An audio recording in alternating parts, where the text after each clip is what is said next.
So this is Editing Bambi here, and I'd just like to preface this with the fact that I'm not anti-vax per se. I don't know if I'll come across that way in this video, but I've never been anti-vax. I just have a few concerns here and there about what they're saying. So, yeah. Hey dude, so I'm going to be responding to this video. In the United States, cases of COVID-19 in children are on the rise. More concerningly, it comes just as schools are gearing up to reopen. The American Academy of Pediatrics said more than 23,000 child cases were reported between July 8 and 15, nearly double what was being reported last month. Now, in America, no COVID vaccine has yet been given the green light for those younger than 12, and it will likely be months until younger children are eligible for a shot. Yeah. I'm joined now by the World Health Organization advisor, Professor Mary Louise McLaws. Mary Louise, good to see you again. I find this incredibly frightening. What can Australia learn about what is happening in the US so quickly? Well, we should be learning about what's happening in the US and hear their anxiety and their plans they're talking about, even thinking about vaccinating children as young as 5. We really need to take this seriously. And the UK also is telling us their experience as well. In the last month, they've noticed that 5-year-olds to 18-year-olds are the second biggest group outside the 18 to 24-year-olds that are getting Delta. Now, that's a factor because they're not being vaccinated. Is it inevitable then that children in Australia will begin to contract the Delta strain faster and more effectively? This virus seems to have learned how to get past children's very young and powerful immune system. And even though they've got much fewer receptor sites than adults have, this virus will learned a way of locating them, stabilizing onto them, and then fusing with those cells. So it's very, very concerning. It's not just a risk for children within family units. It's a risk for children at school, and we haven't ever had that before in Australia. This is new. This is a whole new concern, Mary Louise. It's a whole new concern, and it's a real concern. So I've factored in how many injections we need to do per month to include 12-year-olds and over. I haven't included the 5-year-olds yet, because if we can try to dampen down the circulation in at least the adolescents and adults, then we might be able to wait for a while to see how safe the vaccines are, looking at the American experience. Should we then be vaccinating children in that age group from 5 to 17 in Australia? We need to start thinking about it, absolutely, and protecting them from, sadly, the inevitable. But we certainly need to start injecting and thinking about, those 12-year-olds to 19, because they're not in anyone's plan yet. And if we are going to put them in our plan, then we need to increase our injecting rates by about 1/3 every day between now and the end of December, so that we can get herd immunity that includes 12-year-olds, and then look at the safety for the 5-year-olds to 11-year-olds. So 2 brief things then. How quickly does the government need to address this? And if we're talking students, high school and some primary school students in those brackets, do teachers need to be vaccinated as well quickly? Absolutely. Teachers are very much essential services, and we don't want to place them at risk. And of course, once teachers have to go on furlough because they're unwell, then children will have to be schooled at home. So it has an enormous knock-on effect, and then their parents have to be at home to care for them. So certainly teachers being vaccinated, and the authorities need to start thinking right now, because they're going to have to get more Pfizer for the 5-year-olds to 20-year-olds, 19, that we haven't planned for yet. So they need to start organising that purchase right now. If that is the case and they can't purchase it fast enough, this is going to be controversial, should some of the allocation of Pfizer coming into the country or already here be diverted to children? Well, they certainly need to be prioritised, but at the moment, those between 20 and 39 have the biggest burden of infection that we've ever seen before. They need to be vaccinated immediately to stop the cycle of acquisition and transmission. Like, I just want to add on to that bit before she goes on, that there's, like, Scott Morrison keeps going on about how my age group needs to be vaccinated, which is the age group that she's talking about, and the age group that keeps getting, like, the majority of cases these days. And the thing is, like, the government is actually preventing my age group from getting vaccinated, and then complaining when we're not in press conferences.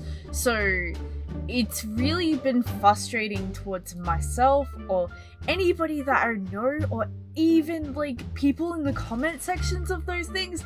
They're pretty annoyed too. So, and then we can then wait to start vaccinating the adolescents and then the children. Extremely concerning. All right, we'll talk to you about this again, I'm sure of that. Professor McLaws, thank you very much. I didn't realize that was almost the end of the video.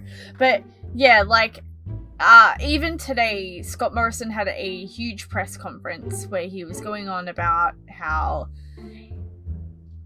I'm sorry, but other countries have it just as bad as we do, and blah blah blah this, and blah blah blah that, and they're going through the same thing, and blah blah blah this, not my fault that, not my fault this, other people's fault that. And then he's like, get vaccinated, and we're like, we can't. And even if we could, there's not enough vaccines in the country to be able to get vaccinated. It's really frustrating to hear, because he keeps going on about, like, you need to get vaccinated, you need this, you need that, you need this, you need that. And it's like, well, like,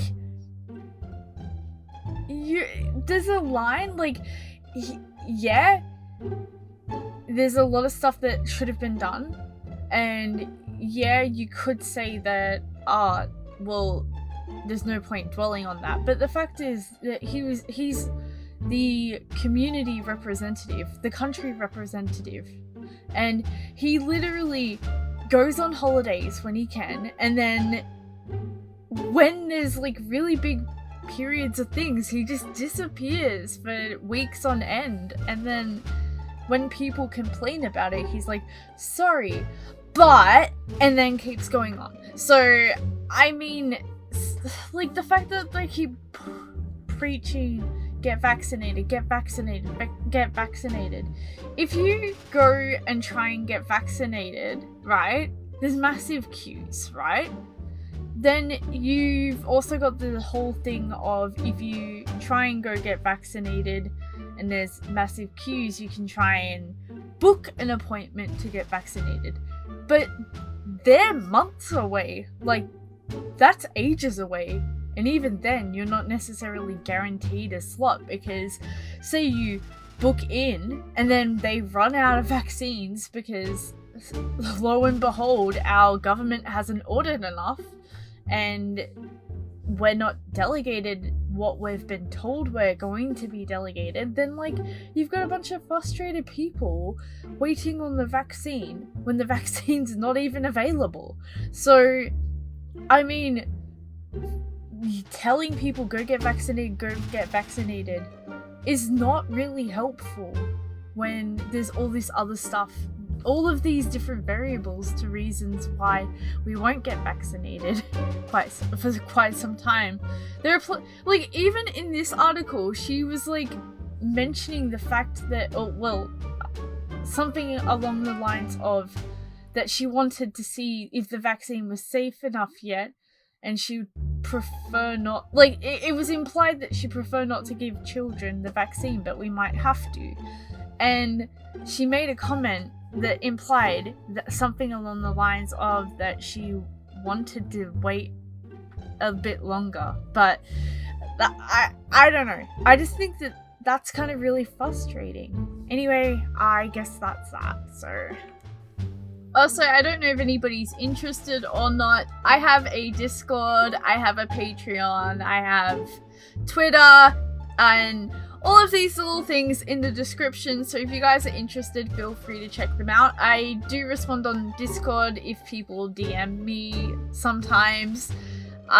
So yeah, and I'm also thinking about starting Twitch again, but I don't know how that'll go, because with Twitch, there's sort of the problem of I'm running a 670 GTX at the moment, so that's not very good, and I've had a bit of trouble trying to find something to replace it. So yeah, that's the situation right now, so I don't know if I'll start Twitch now or I'll wait a little bit, but I mean, yeah.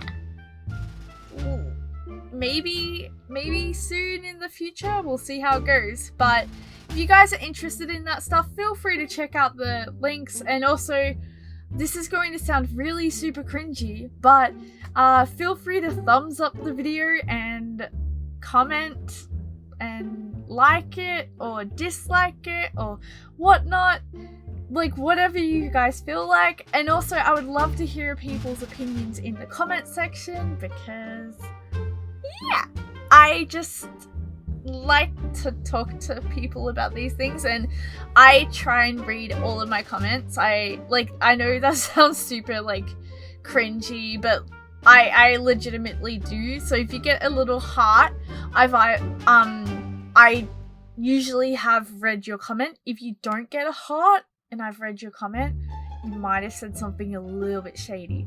But I mean, yeah. So I try and read all my comments anyway. I don't know how long I can do that for, because obviously over the last few weeks I've gotten a few extra subscribers, but yeah, I mean, I'm enjoying it, so but yeah, and also don't mind my ring light. I usually have it in front of me, but like, I don't know, I just have it behind me at the moment. Like, so I don't know if you can see, it's got like lots of little colors in it. I'm moving things around my desk and my room right now because I'm potentially moving soon. Not sure because of the COVID situation, but I was looking for a place before lockdown, so we'll see how that goes. Anyway, let me know if you like this video, if you want me to talk about anything else, and yeah, okay, bye!